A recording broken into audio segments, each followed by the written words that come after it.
கூட்டணி வந்து இழுபறியாக இருக்கு. நேற்று கூட பிரேமலதா அவர்கள் வந்து 37 எம்பிக்கள் ஒண்ணுமே தெரியல கூட இழுபறின்னு சொல்றீங்க. அப்படியெல்லாம் கிடையாது. ஒவ்வொரு கட்சிக்கும் ஒரு நிலைப்பாடு இருக்குது. ஒவ்வொரு கட்சிக்கும் ஒரு நிலைப்பாடு இருக்குது. அந்த நிலைப்பாட்டில் அவர்கள் யாரும் இழுபறியெல்லாம் கிடையாது. நடத்திட்டு இருக்கும்போது அவங்க 37 எம்பிக்கள் ஒண்ணுமே செய்யல அப்படின்ற மாதிரி அவங்க ஒரு பேச்சுவார்த்தை அவங்க பேசுறாங்களா? நீங்க குண்டம் கொண்டு கேள்வி கேட்குறீங்க.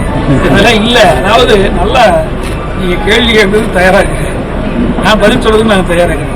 அதாவதுங்க, எதிர்கட்சியா இருக்கும்போது பல்வேறு விமர்சனங்கள் இருக்கும்.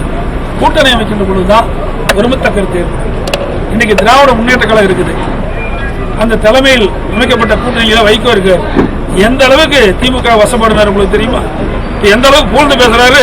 பத்திரிகையில் போட மாட்டேங்கிறீங்க, தொலைக்காட்சியில் காட்ட மாட்டேங்கிறீங்க, எங்களை மட்டும் கேள்வி கேட்கறீங்க. அதோட யாருமே பேசியிருக்க மாட்டாங்க. கூட்டணி பேச்சுவார்த்தைக்கு வந்துட்டு இருக்கும்போது இந்த வார்த்தை சொல்றதுனால அந்த கேள்வி கேட்கறது இதெல்லாம் கிடையாது. அவர்கள் என்ன சொன்னாங்க? எதிர்கட்சியாக இருக்கின்ற பொழுது தட்டி கேட்போம், நல்லது செஞ்சால் பாராட்டுவோம், சில நேரத்தில் எங்களுக்கு கொள்கைக்கு மாறுபட்டால் பேசுவோம் என்றும் சொல்லிடுறாங்க இல்லையா? எதுக்குன்னு சொல்லல. அதில் பாருங்க, கடைசி பேரவர்கள் நான் படிச்சு பார்த்தேன்.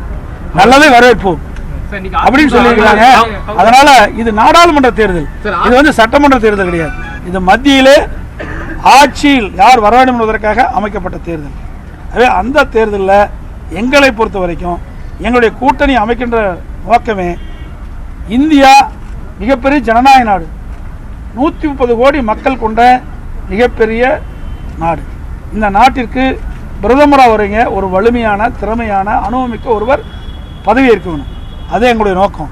அந்த அடிப்படையில் ஒரு நாட்டினுடைய பாதுகாப்பை கருதி மக்களுக்கு யார் பாதுகாப்பாக இருப்பார்கள், யார் பிரதமராக இருந்தால் சிறப்பான பாதுகாப்பை தர முடியும் என்ற எண்ணத்தின் அடிப்படையிலே பாரதிய ஜனதா கட்சி சேர்ந்த மாண்புமிகு பாரத பிரதமர் நரேந்திர மோடிஜி அவர்கள் வந்தால்தான் இந்த நாடு பாதுகாப்பாக இருக்கும் என்று நாங்கள் எங்களுடைய எண்ணத்திலே தோன்றிய காரணத்தினால், எங்களுடைய நிர்வாகிகளும் தொண்டர்களும் எண்ணிய காரணத்தினால் அனைத்து இந்திய அண்ணா திராவிட முன்னேற்ற கழக தலைமையிலே பல்வேறு கட்சிகள் இன்றைக்கு இணைந்திருக்கின்றன. பாட்டாளி மக்கள் கட்சி முதலாக எங்களோடு தோழமை கொண்டது. அதற்கு பிறகு பாரதிய ஜனதா, அதுக்கு பிறகு புதிய தமிழகம், இன்னும் பல்வேறு கட்சிகள் எங்களோடு கூட்டணியிலே இடம்பெற இருக்கின்றன.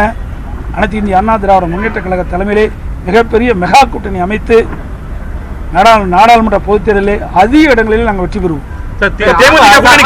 தலைமைச் செயலகத்தை கட்சி அலுவலகமா மாத்திட்டாரு. நேற்றுக்கு வந்து KC பழனிசாமியை தலைமைச் செயலகத்தில் வச்சு இணைச்சிருக்காங்க. இது கட்சி அலுவலகமா மாத்திட்டாங்கன்னு சொல்லி ஆளுநர்கிட்ட இன்னைக்கு திமுக சார்பில் ஒரு புகார் கொடுத்துருக்காங்களே சார். இப்பொழுதும் போய் புகார் கொடுப்பதான வேலை. ஏன்னா ஒரு நாடாளுமன்ற முன்னாள் நாடாளுமன்ற உறுப்பினர் எங்க எந்த பட்சியில் எந்த கட்சி பத்திரிகையில் அவர் கட்சியில் சேர்த்தாலும் வந்திருக்குது? எந்த கட்சி பத்திரிகை கொடுத்தோம்? நாங்கள் பேட்டி கொடுத்தோமா? நாங்கள் ஏதாவது தகவல் கொடுத்தோமா? இவர்களுக்கு ஏதாவது ஒரு தீனி வேணும். உங்களை போல் இருக்கின்ற பத்திரிகையாளர்களுக்கு பேட்டி கொடுக்கணும், பத்திரிகை செய்தி வரணும், ஒரு தவறான செய்தி கொண்டு வருவதற்காக இந்த மாதிரி நிகழ்ச்சி. அவர் ஏற்கனவே ஒரு நாடாளுமன்ற பணியாற்றியவர், எங்களை வந்து சந்திக்கிறார். அதில் என்ன தவறு இருக்குது? எதிர்கட்சி தலைவர் கூட ஸ்டாலின் கூட சந்திச்சு தான் போனார். எவ்வளோ தூரம் சந்திச்சிருக்காங்க? கோரிக்கைகள் எதிர்கட்சியாக இருந்தாலும் சரி, இல்லை பொதுமக்களாக இருந்தாலும் சரி, அந்த பொதுமக்கள் ஒரு முதலமைச்சரை சந்திப்பதற்கு அனைத்து உரிமையும் இருக்குது. அந்த உரிமையின் அடிப்படையில் எங்களை வந்து சந்தித்தார். எங்களிடத்தில் சில கோரிக்கைகளை வச்சிருக்கிறார். அந்த அடிப்படையில் தான் சந்திச்சார ஒழிய கட்சி ரீதியாக கிடையாது. நாங்கள் கட்சியில் எங்கே இணைஞ்சணும்? எந்த பத்திரிகையில் வந்திருக்குது? நாங்கள் கொடுத்துருக்குறோமா? இவராக ஒரு கற்பனையை தேடிக்கிறாங்க, எப்படியாவது இந்த கட்சி மீது பழி சுமத்தணும். அதில் தான் இருக்கிறாங்களே ஒழிய வேறு ஒன்றுமே அதில் கண்டுபிடிக்க முடியாது. ஊத கண்ணாடி வச்சு தேடி தேடி பிடிச்சா கூட கண்டுபிடிக்க முடியாது. ஏன் எங்களுக்கு அவ்வளோ பெரிய கட்சி அலுவலகம் இருக்குது, நாங்கள் கட்சியில் சேர்த்த மாட்டோமா கொண்டு போய்? அதே எங்களுக்கு இடம் இருக்கின்றது. நாங்கள் கட்சியில் யார் வந்தாலும் அங்கே சேர்ப்பதற்கு அங்கே தான் அழைத்து கொண்டு சேர்ப்போம்.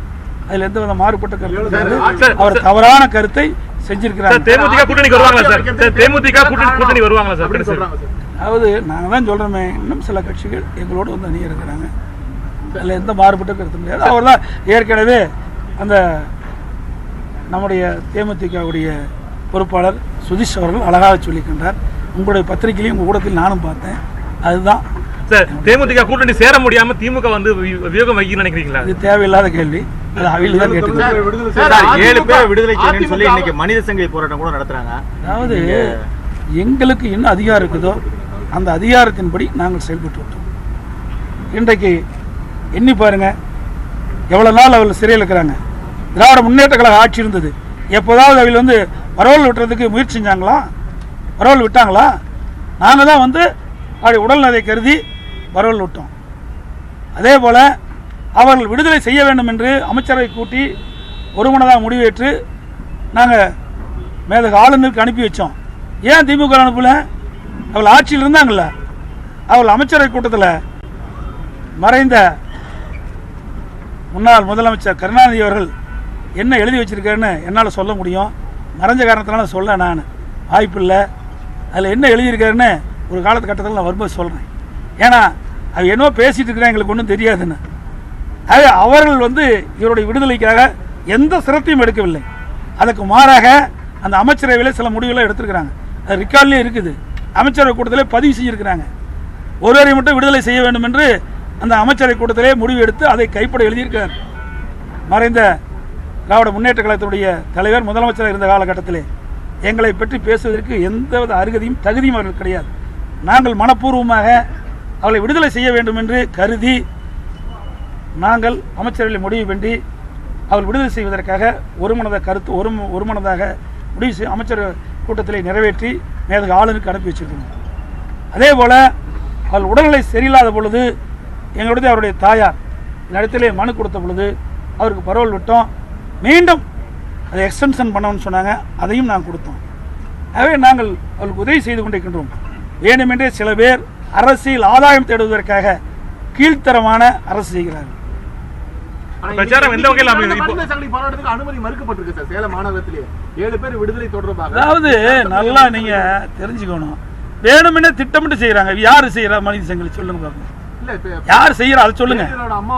யார் செய்யறா அதை சொல்லுங்க. நீங்க இப்ப யார் செய்யறா மனித சங்கிலி போராட்டம்? யார் செய்யறா? எந்த அமைப்பு செய்தா சொல்லுங்க. நீங்க யாரோட கூட்டணி இருக்கிறாங்க? ஏன் அவெல்லாம் ஆளுங்கிற போது ஏன் கேட்கல கேள்வி? இப்ப மட்டும் எங்களை கேள்வி கேட்கறீங்களே. நாங்க வந்து அமைச்சரவை கூடி முடிவெடுத்து இப்ப மேல ஆளுங்க அமைச்சிட்டோம். அவகிட்ட அதிகாரம் இருந்தது இல்ல. அப்ப ஏன் வீலம் கேள்வி கேட்கல? கூட்டணி இடம் பெற்றிருந்தாங்களா? இப்பதான் இவரெல்லாம் கண்ணுக்கு தெரியுதா? எத்தனை ஆண்டு காலம் சிறையில் இருந்தாங்க. அப்பெல்லாம் எண்ணி பார்க்கல. இப்ப தேர்தல் வருது. தேர்தலுக்காக இப்படிப்பட்ட நாடகம் நடிக்கிறாங்க. உண்மை உணர்வுபூர்வமா இல்லை நன்மை செய்யணும் கடுகளவு கூட கிடையாது. உண்மையிலேயே அவருக்கு நன்மை செய்ய வேண்டும் என்றதா அவர்கள் கூட்டணி இருக்கின்ற பொழுது அதிகாரம் இருக்கும் பொழுது இவரெல்லாம் வற்புறுத்தி அந்த தீர்மானத்தில் இடம்பெற செஞ்சிடலாம். தீர்மானத்தில் என்ன வந்திருக்குன்னு எனக்கு தான் தெரியும். அமைச்சர்கள் என்ன நடத்திருக்குன்னு இதெல்லாம் வேணும்னு நாடகம் அடிக்கிறாங்க. மக்களை ஏமாற்றிட்டு இருக்கிறாங்க.